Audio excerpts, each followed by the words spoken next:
नमस्कार, शाम के 5 बज चुके हैं। दंगल में आप सभी का स्वागत है। मैं हूं आपके साथ चित्रा त्रिपाठी। कोरोना के खिलाफ लड़ाई कठिन है क्योंकि कोरोना वायरस बेहद खतरनाक है, लेकिन इस वायरस से भी मुसीबत करने वाला एक और वायरस है। उस वायरस का नाम है राजनीति का वायरस। कोरोना की दूसरी लहर में देश त्राहिमाम कर रहा है। आज भी कोरोना के नए मामलों का नया रिकॉर्ड बना है। 4,14,000 से अधिक नए मामले सामने आए हैं और 3900 से अधिक मौतें एक दिन में हुई हैं। लेकिन इस भयावह स्थिति में राजनीति की खींचतान ऐसे मची हुई है कि एक दूसरे के खिलाफ लगातार उंगलियां उठाई जा रही हैं। कांग्रेस अध्यक्ष सोनिया गांधी ने कहा है कि देश का सिस्टम नहीं, सरकार फेल हुई। वो सर्वदलीय बैठक बुलाने की मांग कर रही हैं। कांग्रेस सांसद राहुल गांधी ने भी मौजूदा परिस्थितियों को लेकर सरकार को कटघरे में खड़ा किया है, जबकि झारखंड के मुख्यमंत्री हेमंत सोरेन आरोप लगा रहे हैं कि प्रधानमंत्री नरेंद्र मोदी सिर्फ अपने मन की बात करते हैं, काम की बात नहीं। इन राजनीतिक हमलों का जवाब बीजेपी की ओर से भी दिया जा रहा है। मसलन हेमंत सोरेन के हमले का जवाब देते हुए स्वास्थ्य मंत्री डॉक्टर हर्षवर्धन ने कहा है कि झारखंड सरकार अपनी नाकामी को छिपा रही है। कोरोना से लड़िए, प्रधानमंत्री से नहीं। इसीलिए दंगल में हमारा सवाल है, आपदा में राजनीति का अवसर कौन ढूंढ रहा है? क्या प्राण जाए पर राजनीति ना जाए? इसी पर बहस करेंगे, लेकिन उसके पहले यह रिपोर्ट देखिए। कोरोना से बने हालात गंभीर है, लेकिन राजनीति का आर पार जारी है। कांग्रेस संसदीय दल की बैठक में कांग्रेस अध्यक्ष सोनिया गांधी ने कोविड को लेकर प्रधानमंत्री नरेंद्र मोदी पर सीधे वार किए। मैं ये साफ कहना चाहती हूँ कि सिस्टम फेल नहीं हुआ है। मोदी सरकार का नेतृत्व विफल रहा है। आज हम इस कगार पर इसलिए खड़े हैं क्योंकि मोदी सरकार का शीर्ष नेतृत्व कोरोना के खिलाफ इस लड़ाई को लड़ने में असमर्थ है। भारत आज इसलिए बेबस है क्योंकि मोदी सरकार की लोगों के प्रति कोई संवेदना नहीं। सोनिया पहले भी चिट्ठी लिखकर प्रधानमंत्री मोदी को कटघरे में खड़ा कर चुकी है। तेवर कांग्रेस सांसद राहुल गांधी के भी हमलावर है। उन्होंने प्रधानमंत्री मोदी को एक और चिट्ठी लिखी है। इसमें उन्होंने कहा है, आपकी सरकार की वैक्सीन रणनीति में स्पष्टता और एकरूपता की कमी और साथ ही वायरस पर समय से पहले जीत की घोषणा ने भारत को बेहद खतरनाक स्थिति में पहुंचा दिया है। आज महामारी विस्फोटक तरीके से फैल रही है। ये हमारे सारे सिस्टम को ध्वस्त कर रही है। भारत सरकार की नाकामियों ने एक और राष्ट्रीय लॉकडाउन की नौबत ला दी है। सोनिया और राहुल जैसे नेता जहां सरकार पर आक्रामक हैं, वहीं सोनिया ने ऑल पार्टी मीटिंग बुलाकर और स्टैंडिंग कमेटी बनाकर कोरोना के खिलाफ एकजुट कार्रवाई की मांग की है। लेकिन कोरोना को लेकर किस तरह खींचतान मची है, इसे सिर्फ ऐसे समझिए कि गुरुवार को जब प्रधानमंत्री नरेंद्र मोदी ने कोरोना पर समीक्षा के तहत झारखंड के मुख्यमंत्री हेमंत सोरेन को फोन किया, तो इस फोन कॉल के बाद सोरेन ने ट्विटर पर लिख दिया कि आज आदरणीय प्रधानमंत्री जी ने फोन किया। उन्होंने सिर्फ अपने मन की बात की। बेहतर होता यदि वो काम की बात करते और काम की बात सुनते। सोरेन के इस हमले का जवाब झारखंड के बीजेपी नेताओं और बीजेपी राज्यों के मुख्यमंत्रियों से लेकर खुद स्वास्थ्य मंत्री डॉक्टर हर्षवर्धन ने देने में देर नहीं की। हेमंत सोरेन जी शायद अपने पद की गरिमा को भूल गए। कोविड-19 से उत्पन्न स्थिति को लेकर देश के पीएम पर कोई बयान देते समय उन्हें ये नहीं भूलना चाहिए कि इस महामारी का अंत सामूहिक प्रयासों से ही संभव है। अपनी नाकामी छिपाने के लिए अपने मन की भड़ास पीएम पर निकालना निंदनीय है। कोरोना की दूसरी लहर से भारत में आई विपदा में दुनिया के देश भारत के साथ आए हैं, लेकिन भारत में भीतर ही राजनीतिक घमासान मचा है। दिल्ली से मौसमी सिंह के साथ आज तक ब्यूरो। और इस राजनीतिक घमासान का अंत कब और कैसे हो, यह अपने आप में बड़ा सवाल है। चाहे केंद्र की सरकार हो या फिर राज्यों की सरकार हो, एक दूसरे पर ठीकरा फोड़ने की कोशिशें लगातार जारी हैं। लेकिन इन सब के बीच जो आम आदमी है वो नेताओं की ओर यही देखकर सवाल कर रहा है कि मेरा क्या कसूर अगर मुझे समय पर ऑक्सीजन, दवाइयां, बेड नसीब नहीं हो रहा तो। राजनीति के इस वायरस को खत्म कैसे किया जाए, इसी पर बातचीत करने के लिए कई खास मेहमान इस वक्त हमारे साथ जुड़ चुके हैं। उनका तारुफ आपसे करवा देती हूं। हमारे साथ भारतीय जनता पार्टी की प्रवक्ता अपराजिता सारंगी जी इस वक्त हमारे साथ मौजूद हैं। कांग्रेस पार्टी की राष्ट्रीय प्रवक्ता सुप्रिया श्रीनेत हमारे साथ जुड़ चुकी हैं। जेडीयू की ओर से प्रवक्ता अजय आलोक हमारे साथ हैं और साथ ही आम आदमी पार्टी की ओर से राघव चड्ढा भी हमारे साथ मौजूद हैं। लेकिन सबसे पहले अपराजिता सारंगी जी, शुरुआत आपसे ही करते हुए, सीधे सीधे सरकार की नाकामी है ये। सोनिया गांधी की ओर से दो टूक कहा गया है कि अगर मौजूदा वक्त में इस बेबसी की ओर हम बढ़ चले हैं तो इसके लिए केंद्र की मोदी सरकार जिम्मेदार है। क्या है इस पर आपकी टिप्पणी? आप सबको मेरा नमस्कार। देखिए, ऐसा है कि कोरोना का वैक्सीन निकल गया है। कांग्रेस के लिए कोई वैक्सीन कभी न बना है न बन पाएगा। इन्हें अभी भी राजनीति सूझ रही है। जब हम इस युद्ध में सबका साथ चाह रहे हैं, इस समय इस परिस्थिति में कांग्रेस पार्टी एक अलग रुख अपना रही है, विरोध के नाम पर विरोध कर रही है। और मैं आप सबको कह दूं कि हम केंद्र सरकार, भारतीय जनता पार्टी, आदरणीय प्रधानमंत्री जी के बलिष्ठ नेतृत्व में हर प्रकार के सुझाव, विरोध और समर्थन का स्वागत करती है। अगर राहुल गांधी जी ने कुछ सुझाव दिए हैं तो हम तहे दिल से स्वागत करते हैं। लेकिन मैं आप सबको बताना चाहूंगी कि स्थिति गंभीर है। हम मानते हैं संवेदनशील सरकार है। सारे राज्य सरकारों को साथ लेकर किसी भी तरह का पात्रांतर नीति का अवलंबन न करते हुए सारे स्वयंसेवी संस्थाओं को साथ लेकर, जो विरोधी सरकार है वो केंद्र के ऊपर सीधे सीधे आरोप लगा रही है अपराजिता जी कि वो सहयोग नहीं कर रही, समस्या के समाधान की दिशा में काम कर रहे हैं। हाँ। जी, हेमंत सोरेन कह रहे हैं कि प्रधानमंत्री जी सिर्फ अपने मन की बात करते हैं। उन्होंने तो जो फोन मिलाया था उस पर उन्होंने अपनी भड़ास भी निकाली है ट्विटर पर। देखिए, बहुत बुरा लगा उनके वक्तव्य को सुनकर जानकर। आदरणीय प्रधानमंत्री जी ने कुछ मुख्यमंत्रियों को फोन किया था ये जानने के लिए कि वहां स्थिति कैसी है, और सारे मुख्यमंत्रियों ने अपनी संतुष्टि जाहिर की। प्रधानमंत्री जी ने सबसे बातचीत की, जानना चाहते थे स्थिति क्या है। झारखंड की स्थिति बहुत खराब है, इसलिए उन्होंने सोरेन साहब को फ़ोन किया। और सोरेन साहब ने जिस तरह का उत्तर दिया है, मुझे लगता है यह शोभा नहीं देता है। यह उनके व्यवहार को दर्शाता है, जो व्यवहार नहीं होना चाहिए, ऐसा उन्होंने व्यवहार किया है। चले ठीक है। श्री नरेंद्र मोदी आदरणीय प्रधानमंत्री हैं, देश के प्रधानमंत्री हैं, सबके प्रधानमंत्री हैं, और सम्मान के साथ उनके विषय में और उनकी बातचीत के संबंध में कहना चाहिए। अभी झारखंड मुक्ति मोर्चा से कोई है नहीं। सुप्रिया श्रीनेत के ऊपर यानी कि कांग्रेस पार्टी को लेकर जो बातें आपकी ओर से कही गई हैं उस पर मैं उनका जवाब ले लेती हूं। सुप्रिया, सीधे सीधे बीजेपी आरोप लगा रही है कि दरअसल आपदा में अपने लिए राजनीतिक अवसर तलाशने की कोशिश में है कांग्रेस पार्टी। इस तरह से बातें की जा रही हैं कांग्रेस के एक नेताओं की ओर से, क्या है जवाब इस पर?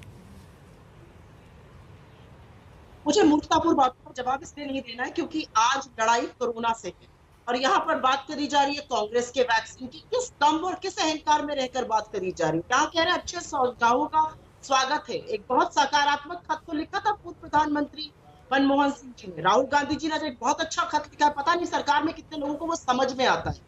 मैं दो चार चीजें आपको बताना चाहती हूँ इस देश में हो क्या रहा है।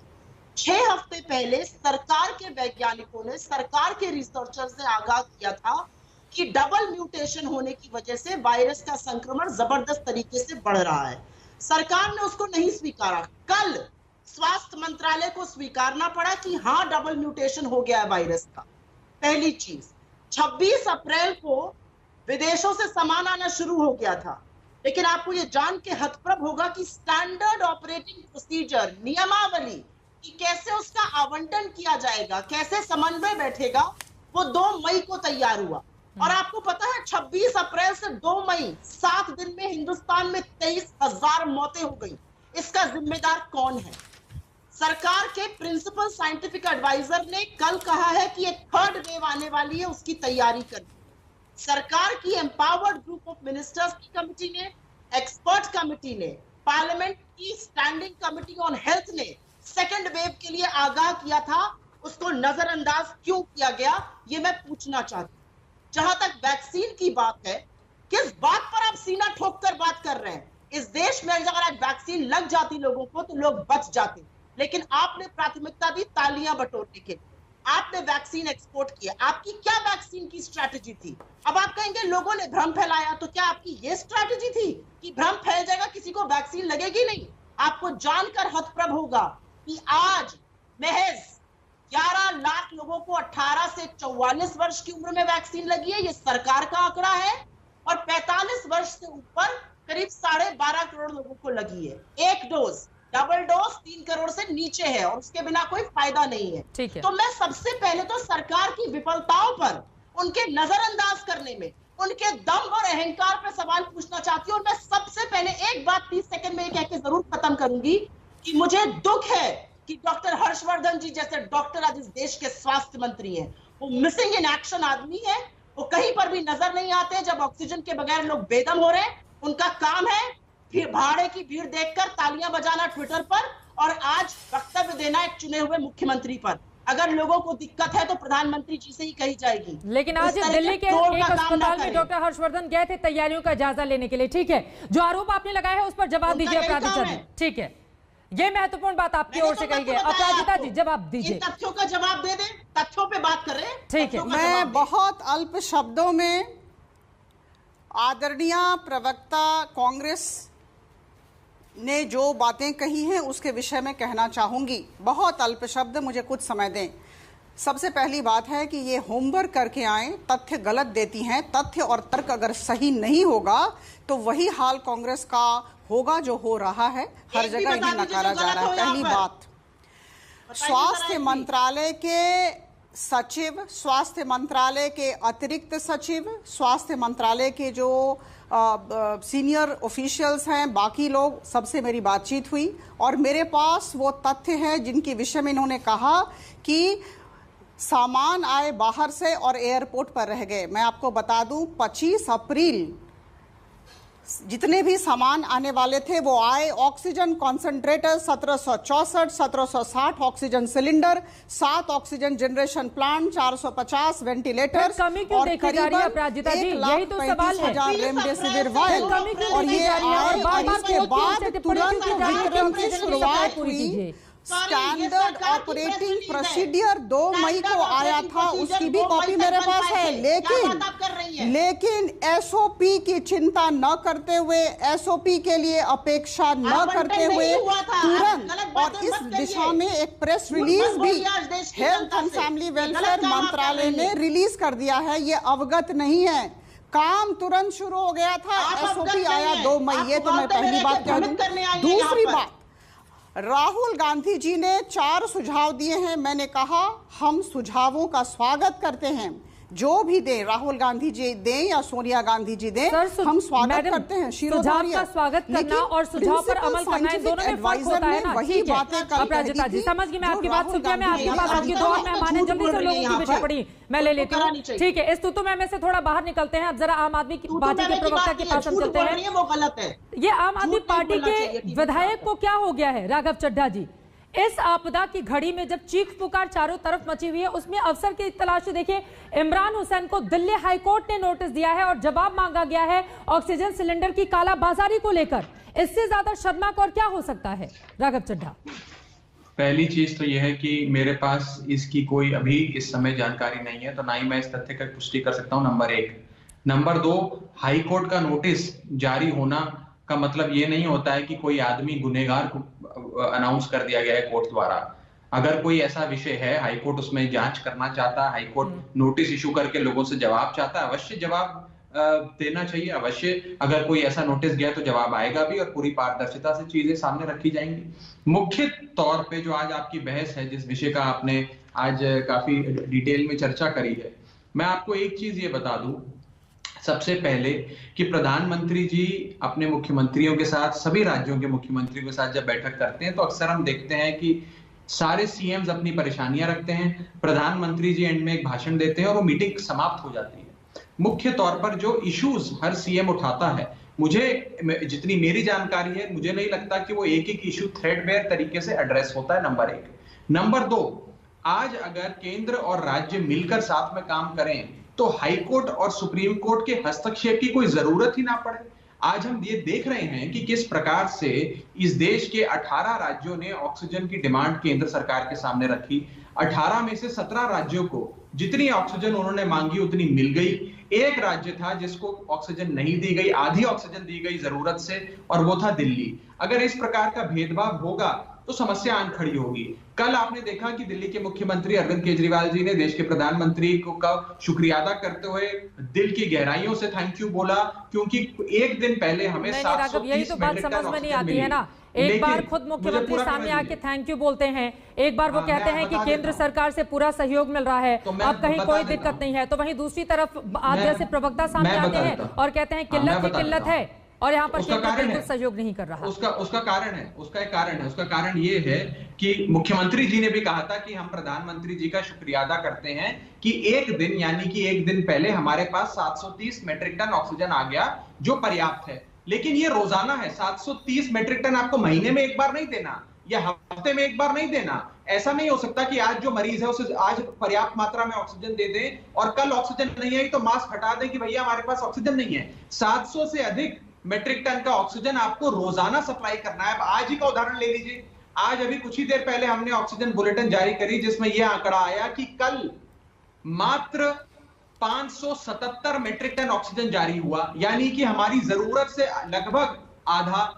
अगर जरूरत से आधा ऑक्सीजन हमें मिलेगी तो कैसे दिल्ली की ऑक्सीजन की रिक्वायरमेंट पूरी होगी? बार बार तो बीजेपी ये भी कहती है ना, क्रायोजेनिक टैंक नहीं है आपके पास सप्लाई के लिए, जो टैंक चाहिए होता है। वो तो कोर्ट में भी कहती है, कोर्ट क्या कहती है? कोर्ट इनको लताड़ता है। आज सुप्रीम कोर्ट ने क्या कहा, आपने दिखाया होगा अपने चैनल पे। सुप्रीम कोर्ट ने स्पष्ट शब्दों में भाजपा की सरकार को कहा कि 700 मेट्रिक टन आपको रोजाना इनको मुहैया कराना है। हम ना नहीं सुनेंगे।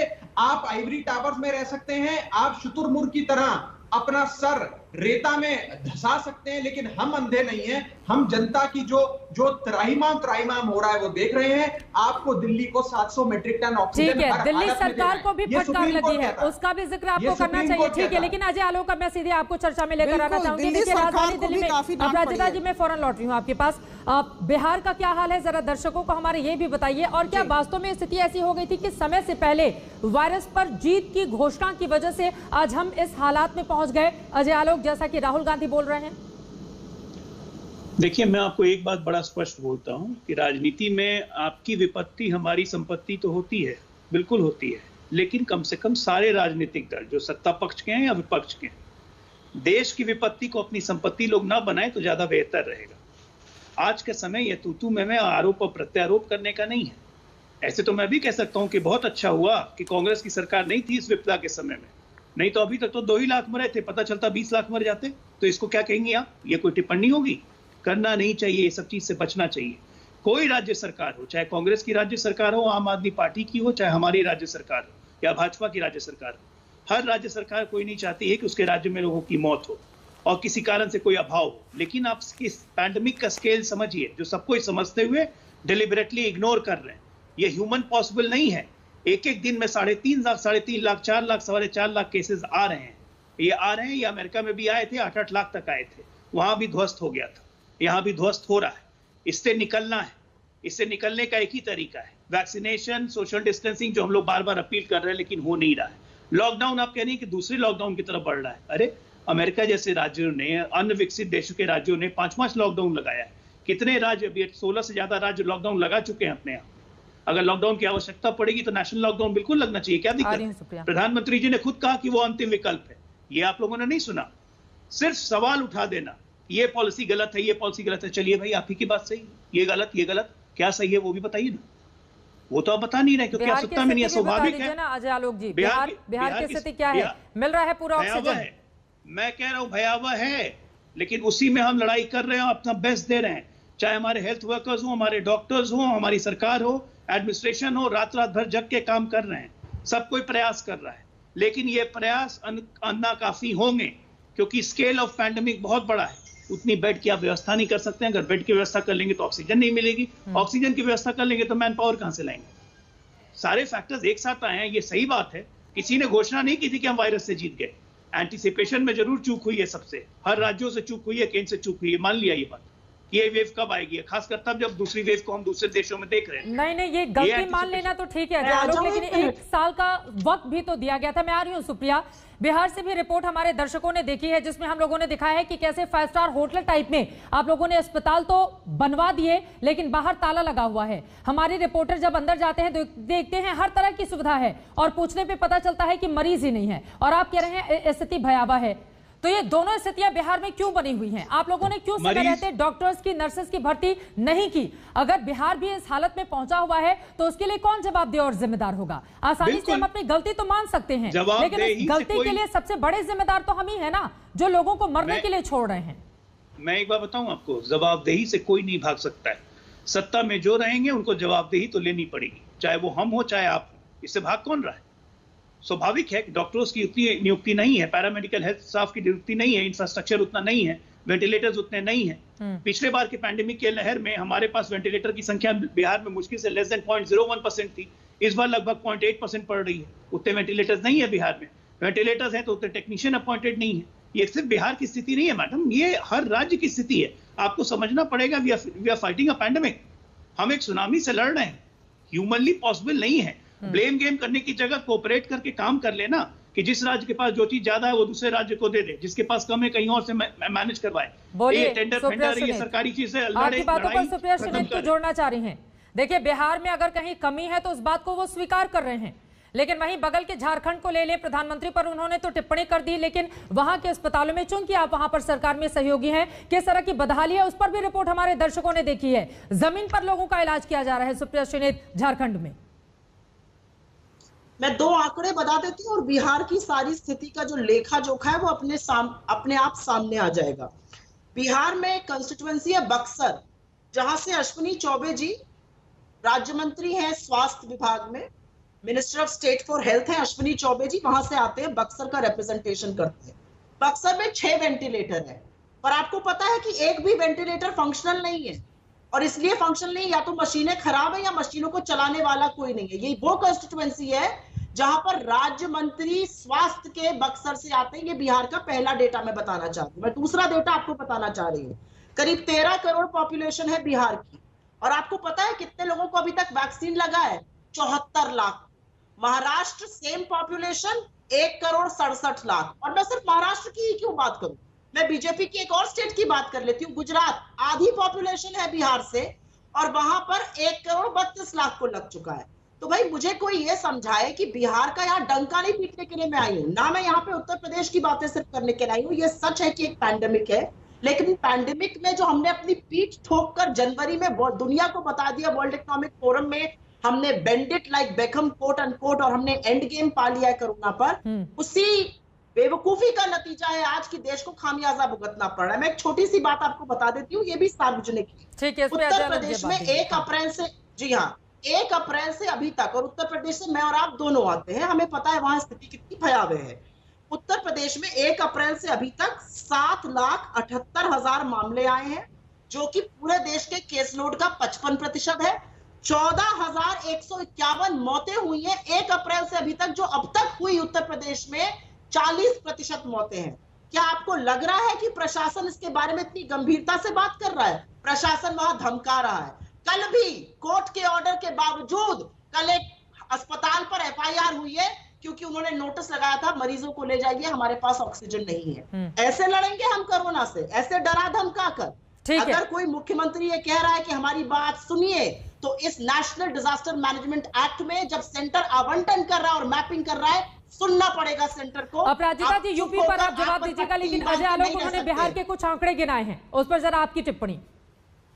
देखिए, मैं बताऊं, ये सुप्रिया जी अपना होमवर्क सही में करके नहीं आती है। बक्सर के बारे में इन्होंने तो बोल दिया, केंद्रीय राज्य मंत्री अश्विनी चौबे हैं। अरे उसी बक्सर शहर के विधायक, आपके कांग्रेस के विधायक हैं राजू तिवारी, 6 वेंटिलेटर थे मैडम, वो भी काम नहीं कर रहे थे, तो विधायक जी नगर के विधायक होके सदर अस्पताल का चक्कर काट रहे थे, क्यों नहीं ठीक करवाया पहले? उनकी जिम्मेदारी नहीं बनती है। झूठ मत बोला कीजिए, आप झूठ मत बोला कीजिए, आप झूठ बोल रही हैं, इससे जो कि आप झूठ बोल रही हैं। अरे आप झूठ बोल रही हैं, आप सीखने लगती हैं, आपकी समस्या है कि आप सीखने लगती हैं, आप झूठ बोलती हैं, आप झूठी है, झूठी समझती हैं, आप झूठी समझती हैं, आप झूठी हैं बेसिकली आप झूठी हैं, आपके 99% बातें झूठ हैं, आपकी बातों को सुनने का कोई मतलब नहीं है, आपको जवाब भी नहीं मिलना चाहिए।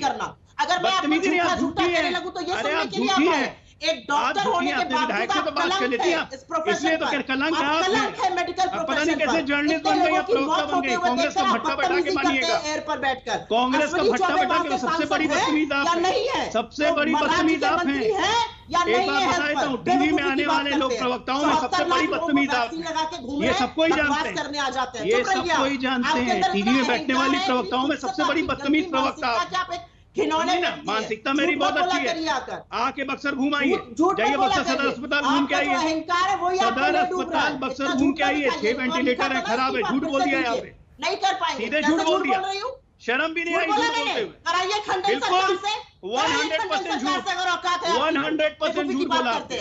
बिल्कुल खराब है 100% झूठ बोलती हैं आप, हर चीज में झूठ बोलती हैं। अच्छा, आपने लास्ट सच कब बोला? बकवास कर रहे हैं, झूठ बोल रहे हैं, अंतिम बार सच कब बोला था? आप झूठ बोलते हैं, अंतिम बार सच कब बोला से भरा हुआ है आप भी। अरे अंतिम बार के सच नाम कब पर बोला कलंक था? है, इसके मुंह पर शिकन नहीं आती है, लोग मर रहे हैं इस देश में। अंतिम बार सच कब शिकन बोला नहीं था? आती है इस देश में, लोग मर रहे हैं। बताइए लाशों पे राजनीति करने का शौक आप लोग को हो गया है? क्यों लगाए है? कोई जवाब इसका? लाशों पे राजनीति करने का शौक हो गया है? 74 लाख लोगों को राजनीति करने का वैक्सीन शौक हो गया है? बाकी जगह राहुल गांधी ने ली लग गया है। वैक्सीन, बकवास राहुल गांधी ने वैक्सीन ली, सोनिया गांधी ने वैक्सीन ली, क्यों नहीं ली? बताइए जरा। आप लोगों की क्या औकात है? राहुल और सोनिया गांधी ने वैक्सीन क्यों नहीं ली? बताइए ना। खड़े रहते, चुप अरे रहिए। राहुल क्या और हो रहा सोनिया है? गांधी ने क्या वैक्सीन हो क्यों नहीं ली? रहा है? आपने की लिया? राजनीति से हम बाहर निकलते हैं, कुछ मेडिकल फैसला स्टाफ जनता नहीं पर भी है, छोड़ते नहीं है, हैं। नर्सेस लेकिन नहीं आप है, आपस में इस तरह से लड़ेंगे और जनता मरेगी तो सवाल दोनों ही झूठी पार्टियों है, से झूठ पूछा बोलती जाएगा, है। क्योंकि एक तरफ सांसद है तो दूसरी तरफ विधायक हैं और दोनों को उसी जनता ने चुना है। और यकीनन अगर इस महामारी के दौर में भी इस तरह की नफरत आप लोग आपस में कर पा रहे हैं तो आपकी सोच पर भी शक पैदा होता है। आम जनता कहां जाए, किसके पास जाए? जो बिलख रहे हैं, रो रहे हैं, तड़प रहे हैं, उनके लिए आखिर इस वक्त भगवान का स्वरूप कौन है? लोग यही एक दूसरे से सवाल कर रहे हैं। प्राण जाए पर राजनीति ना जाए, इसी बात को लेकर लगातार दंगल में हम बहस कर रहे थे। देश में कोरोना के हाल पर सोनिया गांधी ने भी अब दो टूक कहा है। उनकी ओर से टिप्पणी करते हुए कहा गया है कि दूरदर्शी नेतृत्व से ही समाधान मुमकिन है और सर्वदलीय बैठक भी बुलाने की मांग की है। अपराजिता जी, सीधे आपके पास आते हुए, सरकार की ओर से क्या सर्वदलीय बैठक बुलाई जाएगी ताकि बाकी दलों की भी राय ली जाए और इस फैसले पर जाया जा सके कि वर्तमान स्थिति को सुधारने के लिए किस तरह की कोशिशें हो ताकि हालात नियंत्रित किए जा सके?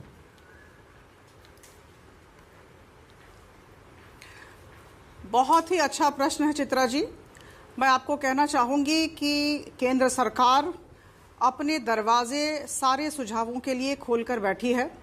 हम बहुत विनम्रता के साथ सारे सुझावों को लेते हैं और सारे विरोध का भी स्वागत करते हैं।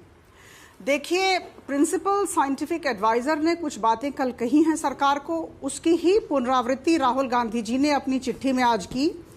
मैं प्रिंसिपल साइंटिफिक एडवाइजर के वक्तव्य को अंग्रेजी में आप सबके सम्मुख रखना चाहूंगी, करीबन 30 सेकंड मुझे चाहिए।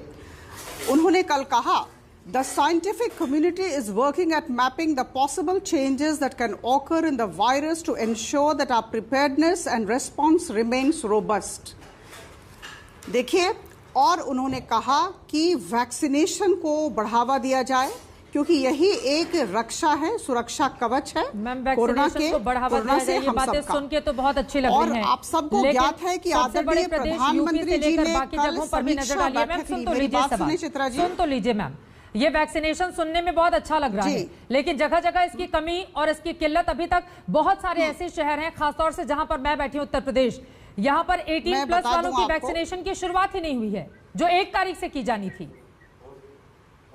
मैं बता दूं आपको जी, मैंने सुन लिया, आ रही हूं। और देखिए, कल प्रधानमंत्री जी ने कोरोना के साथ जो हमारा युद्ध हो रहा है उसके हर एक आयाम की समीक्षा ली और निर्देश दिया और कहा कि किसी भी राज्य में जो वैक्सीनेशन चल रहा है या टीकाकरण अभियान चल रहा है उसमें कमी ना आए और हर तरह का सहयोग केंद्र सरकार से की तरफ से दिया जाएगा। और इस दिशा में एक ऑपरेशनल गाइडलाइन स्वास्थ्य मंत्रालय की तरफ से बाहर किया गया है, जारी किया गया है, जिसका कार्यान्वयन सारी राज्य सरकारें करें, इसकी मॉनिटरिंग भी हो रही है। मैं आपको बता दूं कि करीबन 17 करोड़ वैक्सीन डोजेज अभी तक राज्य सरकारों को गए हैं। आज के दिन करीबन उनके पास 90 लाख वैक्सीन डोजेज उपलब्ध हैं। कल तक 16 करोड़ 25 लाख डोजेस दिए गए थे और जो 45 वर्ष से ऊपर के लोग हैं उनमें जो योग्य व्यक्ति हैं वो जा कर रहे हैं, यही तो बड़ा सवाल है। लोग फिर इस तरह की शिकायतें क्यों कर रहे हैं कि वैक्सीनेशन सेंटर तक जाइए, वहां से उनको निराशा हासिल हो रही है। 30 सेकंड और दें मैम, ये बताइए। 30 सेकंड नहीं, आपकी बात एकदम सही है, लेकिन वो वैक्सीन, वो ऑक्सीजन, वो दवाइयां, वो रेमडेसिविर इंजेक्शन, ये सब कहां जा रहे हैं?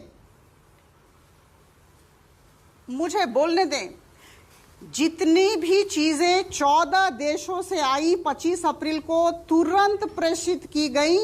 2 मई को स्टैंडर्ड ऑपरेटिंग प्रोसीजर निकाला गया था। एक बात, पूरी ग्लोबल कम्युनिटी हमारे साथ खड़ी है, बहुत बड़ी बात है। और दूसरी बात मैं आपको कह दूं, जहां तक वैक्सीनेशन का सवाल है तो अभी देखिए ऐसी स्ट्रैटेजी हमने की है कि कोवैक्सीन अब 100 मिलियन डोजेज पर मंथ अब हमारा मैन्युफैक्चरिंग शुरू हो जाएगा, काम शुरू हो गया है और कोई दिक्कत नहीं होगी, पहली बात। दूसरी बात, स्पुतनिक 5 भी चला आया है, ये भी पता है आपको। 3 वैक्सीन मैन्युफैक्चरर्स हो गए और हमारे 5 ये बातें सुनने में बहुत अच्छी लगती है मैम, लेकिन वो इम्प्लीमेंट कब आएंगे बड़ा सवाल है सुप्रिया श्रीनेत। लेकिन वो कह रही है कि ग्लोबल लगातार अलग अलग देशों की ओर से सपोर्ट किया जा रहा है भारत सरकार को, लेकिन खुद भीतर से कांग्रेस उसे सपोर्ट नहीं कर रही है। प्रबंधन और अपने कार्यान्वयन पर ध्यान दें। ठीक है सुप्रिया। चित्रा जी, ऐसा है कि हाथ कंगन को आरसी क्या और पढ़े लिखे को फारसी क्या। कोवैक्सीन की 10 करोड़ डोजेज की बात कर रही है। कोवैक्सीन की मैन्युफैक्चरिंग कैपेसिटी अभी 60 लाख है, जुलाई तक 90 लाख होगी। कोविशील्ड की मैन्युफैक्चरिंग कैपेसिटी अभी 6 करोड़ है प्रति माह की, वो 9 से 10 करोड़ जुलाई तक होगी। स्पुतनिक आ गया है, लेकिन उसका इंडियन मैन्युफैक्चरर डीवी लैब जुलाई अगस्त में ही शुरू करा पाएगा 6 लैब्स के साथ। तो जुलाई अगस्त से पहले आपका रैंप अप नहीं होने वाला है। इसीलिए जब प्रधानमंत्री जी कहते हैं लगाइए लगाइए वैक्सीन, तो उल्टा सवाल होना चाहिए, प्रधानमंत्री जी वैक्सीन है कहां लगाने को। मेरा अपना मानना है आपकी 45 साल से कम उम्र होगी, क्या आप कोविन पर रजिस्ट्रेशन कराने के बाद नोएडा में या देखिए 17 लाख डोजेज भी 3 दिन में निकल रही है, पहुंच रही है राज्यों के पास। 3.5 मिनट बैठी बोली थी मैम, एक मिनट रुक जाइए, बोलने दीजिए थोड़ा। आप 3.5 मिनट बोलकर कन्विंस नहीं कर पाई ना, देश को तो नहीं लग रही आज वैक्सीन। मैंने तो चिट्ठा देखिए हमारे में बहुत संतुलन और संयम है, आप बोले मैं सुनूंगी। हाँ, संतुलन। आप बार बार नम्रता की बात कर रही हैं, थोड़ी सी नम्रता का पाठ डॉक्टर हर्षवर्धन को पढ़ाइएगा, क्योंकि चिट्ठी लिखी थी पूर्व प्रधानमंत्री ने अभी के प्रधानमंत्री को, और वहां से जवाब नहीं आया। हर्षवर्धन जी ने एक बड़ा ही तुच्ची भाषा में जवाब दिया जो उनके पद को शोभा नहीं देता है। खैर, प्रिंसिपल साइंटिफिक एडवाइजर ने जो वो कहा है, उन्होंने पूरे तरीके से सेकेंड वेव के लिए भी कहा था। मैं ये पूछना चाहती हूँ, इस सरकार में आज कौन है जो म्यूटेशन को, जीन को, डबल और ट्रिपल वेरिएंट्स की बातें कर रहा है, समझ रहा है?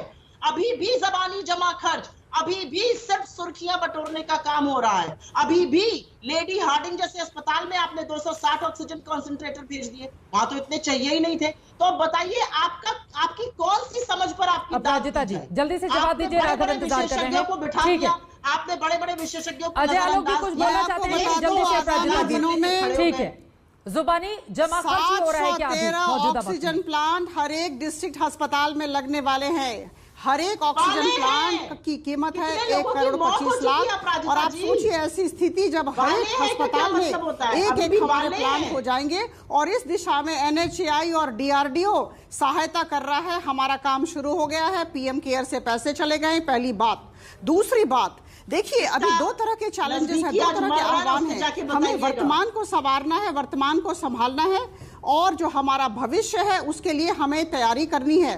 तो जहां तक भविष्य के तैयारी की बात है, मैंने कहा अभी भी सब जगह ऑक्सीजन प्लांट लगने वाले, पहली बात। दूसरी बात, जो बेदम होकर बिना टेस्टिंग सही हो, टेस्टिंग अधिक हो। देखिए टेस्टिंग होगा तो आइसोलेशन ट्रैकिंग होगा, इसलिए बहुत जरूरी है कि हमारी डिस्ट्रिक्ट टेस्टिंग लेबोरेटरीज ठीक हो। तो इस दिशा में भी इंटीग्रेटेड डिस्ट्रिक्ट। तो मैं से आगे बढ़ते हैं। देखिए ये बात सही है कि केंद्र सरकार और तमाम राज्यों में जहां पर बीजेपी की सरकार है वहां की जवाबदेही है। बहुत सारे ऐसे राज्यों से विचलित करने वाली तस्वीरें सामने आ रही हैं।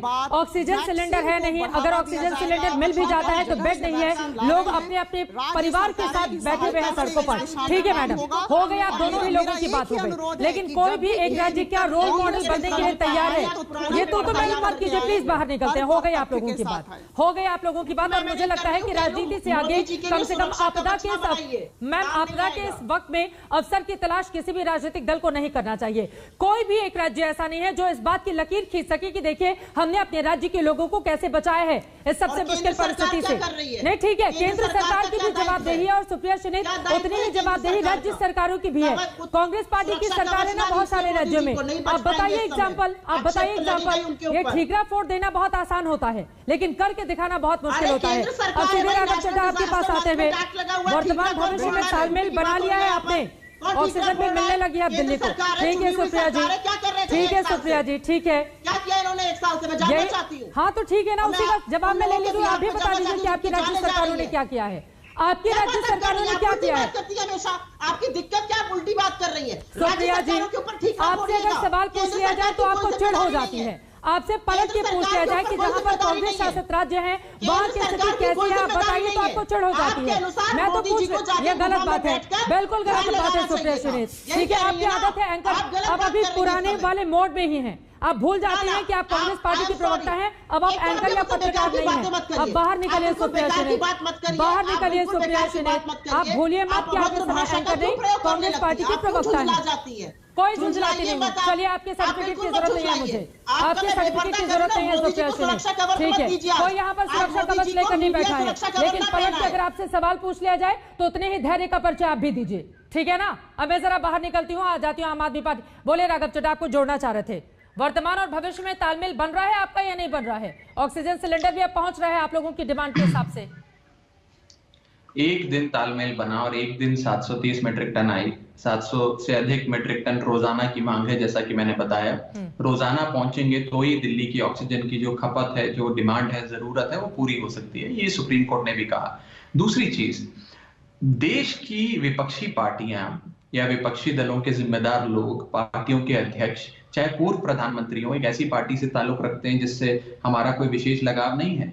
लेकिन अगर कोई विपक्ष का व्यक्ति देश के प्रधानमंत्री को या देश की सरकार को कोई सुझाव देता है, कोई नीति पर कोई अपने विचार रखता है, तो वो राजनीति नहीं होता है। उसको पॉलिटिक्स के नजरिए से ना देखना चाहिए और ना ही ऐसी धारणा बनाने की कोशिश करना चाहिए। मुझे तो याद आता है वो दौर जब अटल बिहारी वाजपेयी जी देश के प्रधानमंत्री थे, वो विपक्ष को कितनी तवज्जो देते थे, विपक्ष के नेताओं की एक एक बात सुनते थे, हर जगह विपक्ष का प्रतिनिधि साथ हो, हर समिति में, हर डेलीगेशन में ये सुनिश्चित किया करते थे। और आज अगर कोई विपक्ष का व्यक्ति कोई सुझाव देता है, चाहे वो गलत भी हो, तो प्रधानमंत्री जी को भी सुनना चाहिए और सब लोगों को ये धारणा नहीं। मैं उस पर अपना कोई विचार नहीं दे रहा हूं, मैं तो आपको एक जनरल बात कर रहा हूं कि अगर पूर्व प्रधानमंत्री जी ने कुछ कहा, उसको सुनना चाहिए, नंबर 1। नंबर 2, अगर हम सबकी बात सुनते, विपक्ष के लोगों की बात सुनते, तो हो सकता है कि 6.5 करोड़ डोज वैक्सीन की एक्सपोर्ट ना होती।